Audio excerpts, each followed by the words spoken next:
कभी कभी भगवान का नाम इतना शक्तिशाली होता है कि वो एक साधारण जीव की किस्मत भी बदल देता है। और सोचिए, अगर एक बकरी सिर्फ नाम जपकर राजमहल तक पहुंच सकती है, तो हम इंसान अगर सच्चे मन से भगवान का नाम लें, तो हमारी जिंदगी कहाँ तक पहुंच सकती है। आज की कहानी है एक ऐसी बकरी की।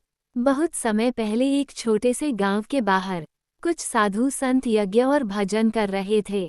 वे पेड़ों के पत्तों पर चंदन से राम नाम लिखते और उन्हें पूजा में अर्पित करते। कई दिनों तक वहां भजन, हवन और सत्संग चलता रहा। फिर एक दिन सभी साधु अपना काम पूरा करके वहां से आगे निकल गए, लेकिन जिन पत्तों पर राम नाम लिखा था वे वहीं जमीन पर पड़े रह गए। उसी जगह एक आदमी अपनी बकरियों को रोज घास चराने लाता था। एक दिन जब बकरियां घास चर रही थीं, तभी एक बकरी ने गलती से वही पत्ता खा लिया जिस पर राम लिखा हुआ था। उसे तो पता भी नहीं था कि उसने क्या खाया है। शाम को वह आदमी सभी बकरियों को लेकर घर आया। जैसे ही सभी बकरियां बाड़े में पहुंचीं, वे हमेशा की तरह मैं करने लगीं।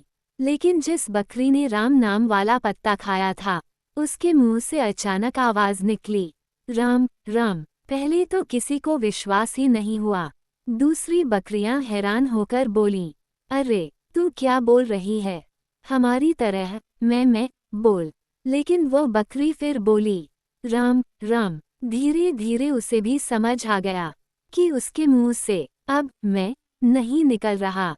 उसके अंदर जैसे राम नाम बस गया था। बाकी बकरियों को ये बात बिल्कुल पसंद नहीं आई। वे बोलीं, तू हमारी तरह क्यों नहीं बोलती, अपनी भाषा क्यों बदल रही है। लेकिन वह बकरी शांत थी, वह बस राम राम जपती रही। तब सभी बकरियों ने फैसला किया, यह अब हमारी टोली की नहीं रही, और उन्होंने उसे सींग मारकर बाड़े से बाहर निकाल दिया। सुबह जब मालिक आया तो उसने देखा वह बकरी बाहर खड़ी है। उसने उसे फिर अंदर किया, लेकिन बाकी बकरियां उसे फिर बाहर निकाल देतीं। मालिक को लगा शायद ये बकरी बीमार है और बाकी बकरियां इससे दूर रहना चाहती हैं। उसे डर लगा कि कहीं बाकी बकरियां भी बीमार न हो जाएं। इसलिए एक रात वो उस बकरी को जंगल में छोड़ आया। सुबह जंगल में एक चोर ने उस बकरी को देखा। वह सोचने लगा, अरे इतनी अच्छी बकरी जंगल में अकेली कैसे। वो उसे पकड़कर दूसरे गांव ले गया और एक गरीब किसान को बेच दिया।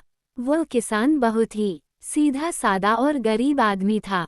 उसे इससे फर्क नहीं पड़ा कि बकरी मैं करती है या राम राम। उसने उसे प्यार से रख लिया।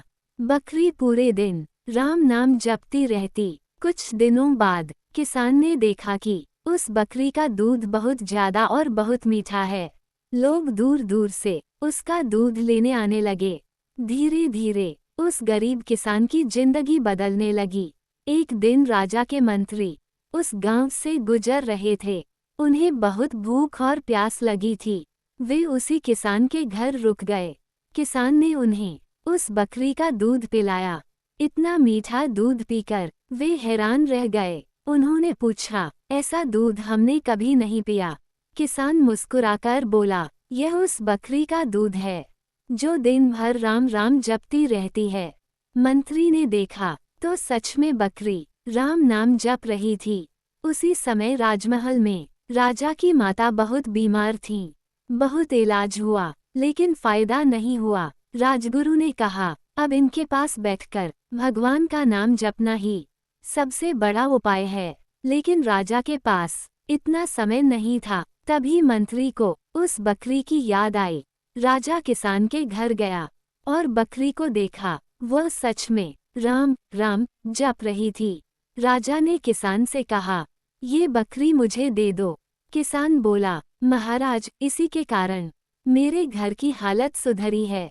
राजा ने कहा, मैं तुम्हें इतना धन दूंगा कि तुम्हारी गरीबी हमेशा के लिए खत्म हो जाएगी। किसान मान गया। अब बकरी राजमहल में रहने लगी। वह दिन रात राजमाता के पास बैठकर राम नाम जपती। धीरे धीरे राजमाता की तबीयत सुधरने लगी। कुछ ही दिनों में वो पूरी तरह स्वस्थ हो गईं। अब तो पूरे राजमहल में राम नाम गूंजने लगा। धीरे धीरे पूरा नगर भी भगवान के नाम से भर गया। सोचिए, एक बकरी जिसने सिर्फ भगवान का नाम लिया, वह जंगल से उठकर राजमहल तक पहुंच गई और उसका मैं यानी अहम भी खत्म हो गया। अगर हम इंसान सच्चे मन से भगवान का नाम लें तो हमारी जिंदगी क्यों नहीं बदल सकती।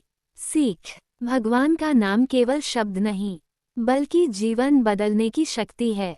जब मैं यानी अहंकार खत्म होता है तभी भगवान हमारे जीवन में प्रवेश करते हैं। अगर आप मॉरल स्टोरीज सुनना पसंद करते हैं तो कमेंट में ज़रूर बताइए कि आपको ये कहानी कैसी लगी और तैयार रहिए अगली कहानी के लिए।